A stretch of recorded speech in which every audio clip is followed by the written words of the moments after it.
Welcome back, everyone. We hope you enjoyed the break. Now, please welcome to the stage Racine Levy, Senior Director, Brand Media at Angi, and Heather Robertson, Regional Vice President of Brand Partnerships at iSpot TV. Hi.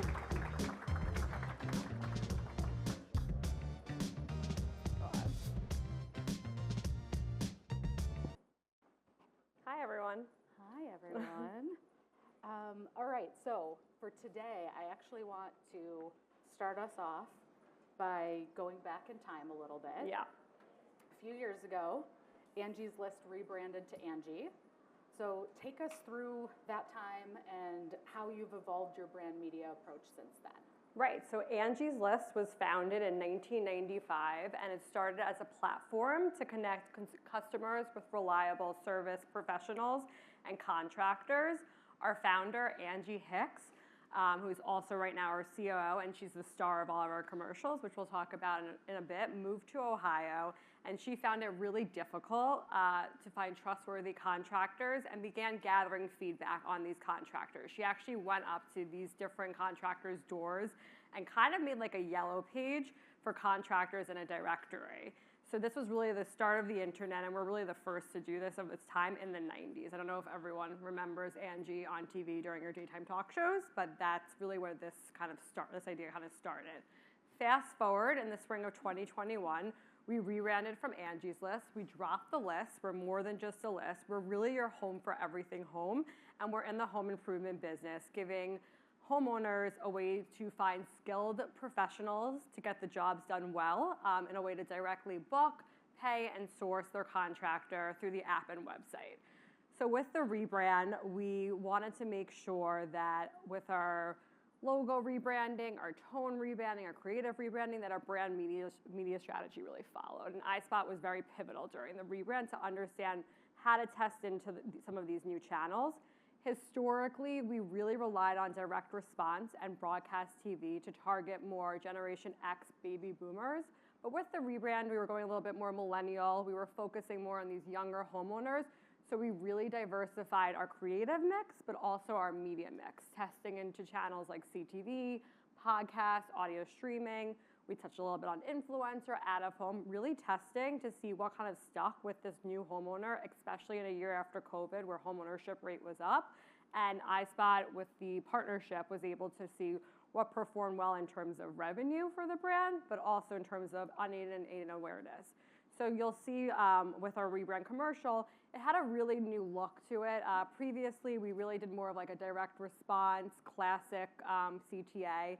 This had a whole new fresh feel, focusing on the different tasks and a different logo as well. So fabulous. So yeah. We don't expect anyone to remember this ad from years ago. However, we do want to share one of those rebrand ads to just kind of give you guys a sense of like looking back in time, how that ad really helped evolve a little bit more. Yeah.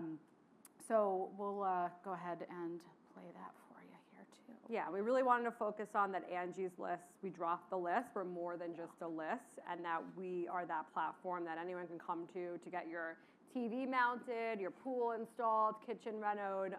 We're everyone's home for everything home. And this was actually a slogan we tried out at the time, happiness guarantee. Since then, we've dropped it, but just trying to be more lighthearted and testing how that worked with our new audience. And I would say one of the other things you all will see in the rebrand ad is what Racine was speaking to before too, about some of the millennial audience having kind of different characters, I would say, in a sense, in this particular ad too, to really drive home the point about the change and noticing more of the messaging change for the brand as well. So with that, let's take a look. Angie's List is now Angi, and it's easier than ever to get your projects done right. With Angi, you can connect with top pros and see ratings and reviews. And when you book and pay through Angi, you're covered by our happiness guarantee. Check out Angi.com today. Angi, and done. Great. All right. I really do miss the Angi and done. I think maybe we'll bring that back and test it a little bit in the future. I did like that one too. So there were a couple different variations of this creative. And, you know, that's one of the things I think you've dealt with throughout leading the team over there at Angi. Can you tell us a little bit about what challenges have you faced when optimizing video ads for different platforms?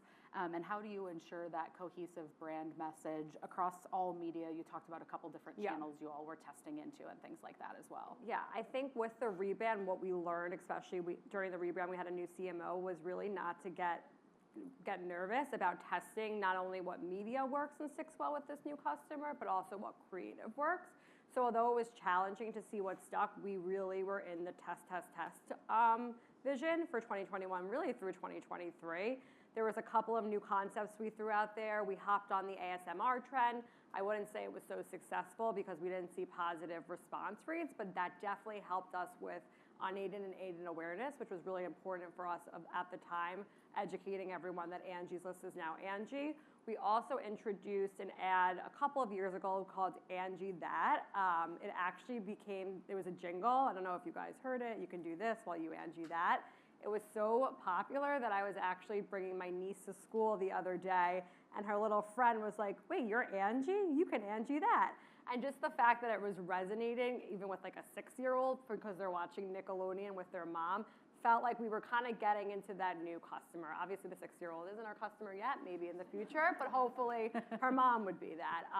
So really testing in to these branded creatives, but also performing response rate, like testimonial and DR-driven creatives has been really important. Obviously, there's challenges along the way when you're presenting to a C-suite and you're seeing that these creatives aren't driving the response rates, and you really do have to say, like, we understand that, but it's helping us with the awareness of the brand. That's definitely a challenge in its own, but iSpot has been able to really help us inform of what data to use, how to pull that, and how to utilize it in our strategy.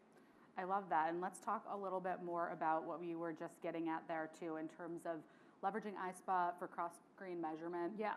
You came from the agency world and helped really stand up this whole in-house team over at Angi. There's a couple different teams that work with your direct team as well. But tell us a little bit about that. Like, how did you formulate that team, and what are they really focused on? Yeah. So I worked at an agency for 8 years, and I came over to Angi about 5.5 years ago to bring the media buying and strategy in-house, and worked hand in hand with our marketing analytics team at the time. And we had an agency, and we took everything over and basically work as a full well-oiled machine agency, everything from traffic, creative, invoicing, media planning, strategy, finance, analytics. But analytics was key for us to taking this in-house, because although we had an agency that we worked with, our analytics team already developed this great relationship with iSpot where they were also pulling their own measurements. So obviously we had what the agency was saying, but we were seeing that transparent data from the start in our own dashboard. And I think that's really important. Obviously, I loved working in an agency and I learned my whole background, but when you're bringing everything in-house, in order to transact on that data after 2 days of a commercial airing and make those executive decisions, it was really important for us, and it was crucial when we brought everything in-house. I still remember those times too, and working with the analytics team has been huge and really helping being able to bring some more of the insights to your team to make the best possible decisions. So I know your analytics team is leveraging the iSpot data right now for input to ROAS and ROI models. And I'd love for you to tell us a little bit more about how you're applying those results, the learnings that they bring to you to make the media investment decisions that your team does. Yeah, so Heather was managing the account for years, so she dealt with our teams hand in hand, but we're running optimization reports every 4 to 6 weeks across TV, CTV, and also audio streaming, but we rely on iSpot for TV and CTV. For TV, we really look at it in 2 ways. We look at the overall results to see how TV is performing as a whole across the channel. We are really looking at our TV pricing, response rate, and then we optimize on our CPSR, which is our cost per service request, so conversion. It's really important to know that Angi is a free service to the homeowner. You see the ad, you go in, you put in a service request, and then you're matched with a service professional on the back end. So understanding the data and what channels and what networks are actually driving the service request, and the fact that iSpot can track this is crucial for us in understanding how to optimize, but also how to plan out our future strategy. So we look at everything across TV as a whole. We have ROI modelings based off of iSpot.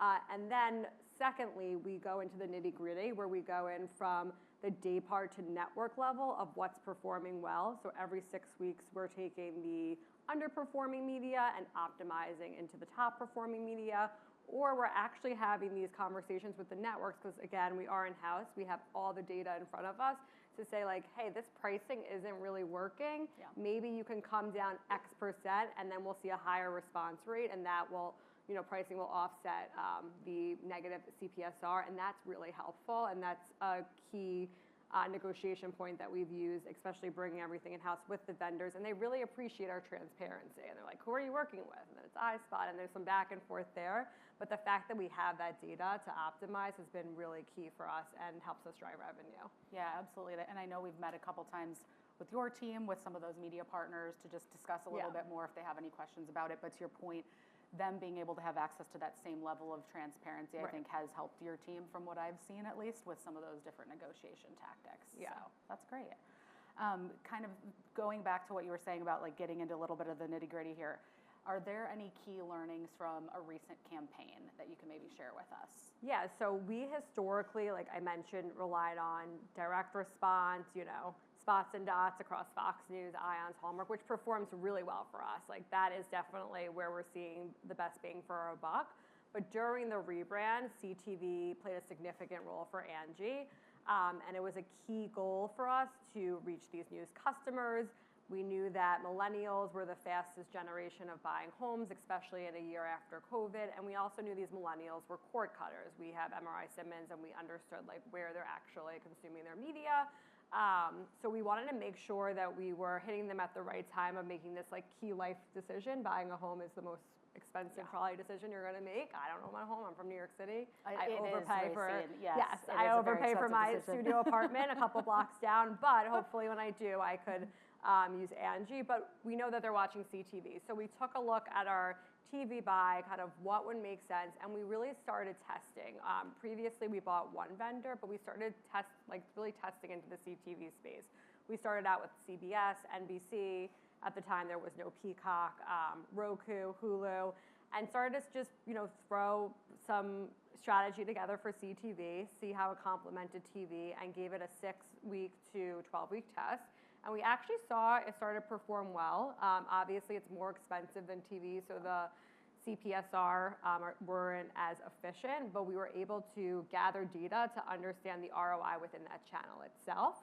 And then we grew our CTV strategy to 6 times versus the original amount. So there was a time where we were spending a lot more than we were this year, but we were spending at least on 15 vendors in a quarter. And again, this is all done directly, and then we're able to optimize accordingly. So if we see that, for example, a Hulu wasn't performing as well as a Roku, we can kind of use the iSpot reporting, plug in estimated CPMs where we would see good performance, and have those conversations with the vendors to see like where the pricing needs to be. So again, iSpot, the measurement has been crucial to understand not only CPSR, but also like incremental reach and how that plays such a significant role in this new channel and what we've seen new homeowners from this channel. Yeah, I still remember seeing quite a few different publishers coming through as you all were testing on that and just seeing what was performing, what wasn't. Loved that you could make those kinds of quick decisions, but still stick with the usual models that you all had. Yeah. So tell us a little bit more about that as you're going through that strategy and planning. What factors are you considering when you're determining the right mix of linear TV and streaming TV in your advertising strategy? Yeah, so we took a couple of different approaches throughout the rebrand and also our current strategy, but last year we really relied on our MMM to understand within the whole marketing funnel where our channels were falling. So after we kind of sliced and diced the data that way, we looked at within each channel what was the top performing partner or day part within TV, partner within CTV using iSpot to build up the plan. So doing a really tops-down approach this year because performance and growth were key, which was very different from the last couple of years where we wanted to focus on performance media. So 60% of our plan was more performance action-based, but we had 40% was more awareness reach-based because again, we just rebranded and we wanted to educate everyone that Angie's List was now Angi. We were able to use iSpot to actually create benchmarks of what under TV and CTV fell into the action revenue driving efficient channels versus the awareness channels. So for example, in the action driving, we saw like the Fox News, Ion, Hallmark, Pandora, Roku, Paramount Plus performed really well. Those were efficient revenue driving. But then we had this awareness bucket where we had different benchmarks, which was really important for us, where we had more premium placements. Like we had a partnership with Home Team Sports. We bought Host Red Podcasts at the time. We had a Hulu's original package. So although those didn't perform as well in terms of revenue, they did help increase aided and unaided awareness during that time, where we picked up a Monday Night Football unit a couple of years ago, and we saw awareness grow by 5 points in September alone. So just knowing that the strategy can shift, but understanding what those benchmarks are within each strategy and using MMM, iSpot, our own ROI modeling as drivers has been really crucial for us. Yeah, and I think more recently, you all have taken another spin on some of the strategy and the messaging, kind of correlated with that to some degree. So this summer, you kind of alluded to this earlier. Yeah. Your co-founder, Angi Hicks, was brought back into the messaging for an integrated marketing campaign. We've got an ad to share with the group here too, but tell us a little bit about that campaign before we play this one. Yeah, I'm so excited about this campaign personally, because the reason why I took the interview with Angi, which at the time was Home Advisor and Angie's List, was because I remember growing up seeing Angi Hicks on TV. I actually just met with her a couple weeks ago, and I fangirled. I was like, can I please have a picture? It's been 5 years. And she's like, of course, Racine. So she's really great to have back on our screen, and we're really excited about it. Again, I think what we did with the rebrand a couple years ago is that we just said, hey, Angie's List is now Angi, but there was no connection. So having Angi Hicks back on the screen is so important to us, and she's been talking about this in the press as well. But it's really going back to our roots of what's old is new again, and focusing on our real core mission, which is that Angi gets the job done well, and we hire the right professionals, and they're skilled professionals at the right time. We have about 180 million service professionals, and 1 in 7 homeowners are using Angi. So it's really important for us that when you're putting in a service request, the right skilled professional is coming into your most personal belonging, your home, and you feel like you can trust us. So that's really the theme of the campaign, is trust and doing the jobs done well, and really going back to our roots and having some fun with it too. Yeah. There's a couple of different ads in this particular campaign, but we wanted to share one of them too to give you a sense of how the brand has evolved. So it won't be hard to find a skilled pro to fix this leak, but before I started Angie's List, different story. That was 1995, and a lot has changed at Angi since. But what hasn't changed are the issues that homeowners face. Busted pipes, kitchen renos, roof repairs, lawn care, and the solution hasn't changed either. Skilled pros to get all your jobs done well. We just made them easier to find. Hire high-quality certified pros at Angi.com. Okay, so this campaign actually just launched this summer, a couple months ago in July. How did that impact your ad rotation and your media buys, bringing her back into the messaging? Yeah, so we usually ABC tests our new creatives. We had a couple of new Angi creatives. So underneath the new one, we were also testing how the commercial performed with Angi, but also we have one without Angi to understand what's resonating within different genres, different stations, different age groups, and we found actually success. It actually outperformed versus our testimonial, so we're really happy with the results.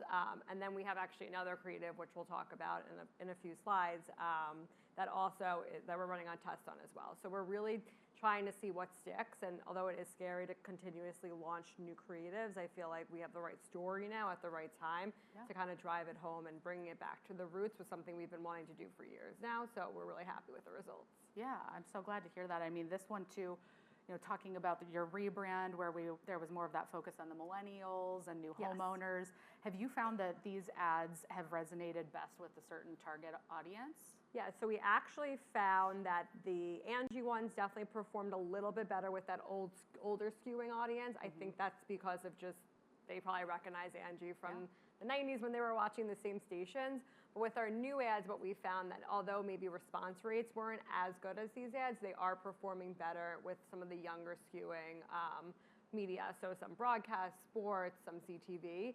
So although sometimes we can't find the exact success story, it's really using iSpot and the data you provide to get to more granular to find out how we can optimize accordingly within that creative segmentation. Yep.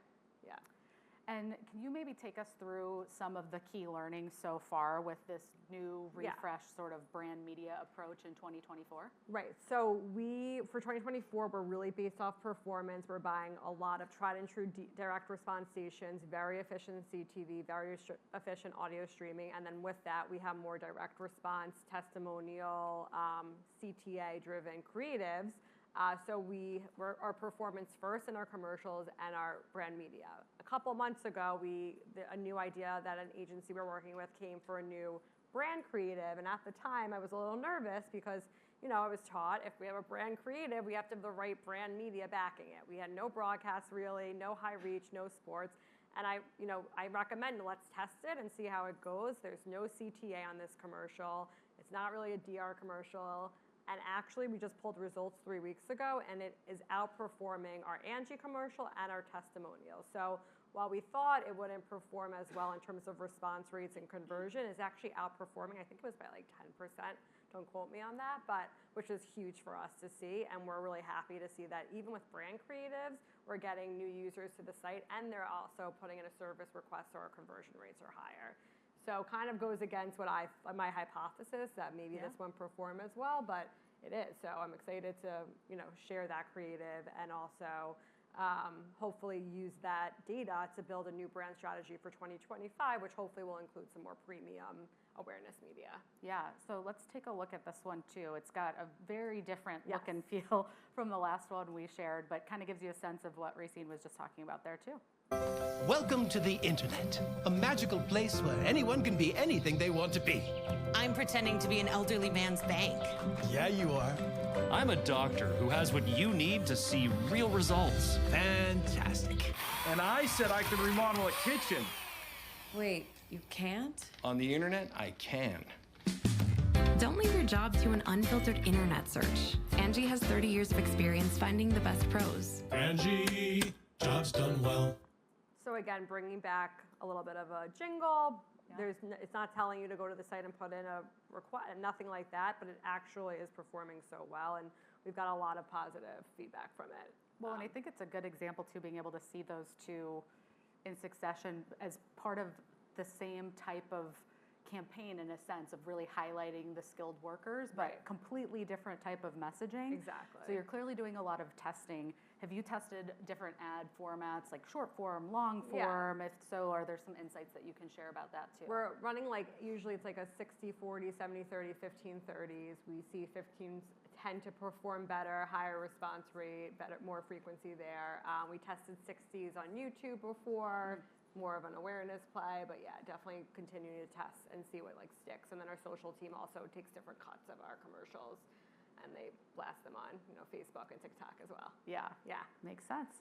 Have you shifted your media according to streaming and linear learnings at the network and publisher level? I know you were talking before about how at one point there were maybe 15 different publishers that you were testing out. Yeah, so now that 15 publisher list, the publishers don't love me right now. I've gone down to 3 or 4, but we definitely have shifted based off of performance and able to use iSpot to understand where the different pricing needs to be to actually get them back on the buy. So definitely, since it's more efficiency based, have shifted, but hopefully with this new commercial, with some new insights, we'll be able to kind of build that back up for next year. Yeah, and you talked a little bit too about that pairing of brand versus performance based, something that's maybe built like this one originally was to drive more awareness versus something that's really designed to drive the response. Have you been able to increase your incremental reach with some of the cross-platform advertising you've done too? Yeah, definitely. And then using iSpot to actually see those results every 6 weeks has been really helpful, especially when we're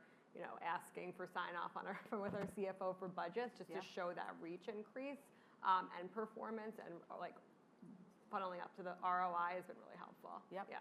Fantastic. All right, so want to know if you've got any key takeaways for marketers in the room. So we'll kind of wrap with this one here, but any advice you'd want to share? Yeah, I think we just talked about a lot about creative. Creative alignment is key, but also making sure the creative teams and the media teams are talking. I think that's really crucial, and not just understanding the media strategy, but how you guys can work together to make sure that you have the right media to focus on this new creative. But again, sometimes your hypothesis could be wrong, because look what just happened with our new commercial. So that's exciting. Yeah. Brand formance, I know everyone throws that around, it's a flashy word, is really important. This year, we really focus more on this performance action driving media, and although that ladders up to the greater picture of driving revenue, we've definitely seen some results for TV. Unfortunately, our response rate decreased. So really thinking about how that reach media is helping with the holistic TV channel as a whole. And then test. If we rebranded and we just kept, spilling dollars into linear TV, then we would not be at where we are today. So sometimes you got to go with your gut for the test, like understanding where CTV audio streaming was in the marketplace at the time. It was very new. It was scary. CPMs were like 300 times higher than what we're historically playing. But test and give it time. If your test is not performing in like 6 weeks, I would say give it some more time to really bake in. And make sure you're being very logistical about the test and your strategy as a whole, and not just shutting something off because it's not performing well. So I think those are some good little snippets. Yeah, thank you for that, Racine. Well, in general, thank you for joining me. This is great. And talking through the evolution of Angi and the brand media approach that you've taken over the last few years. Great. And thanks, Heather. This was great. Of Thanks course. for having me. Thanks, everyone.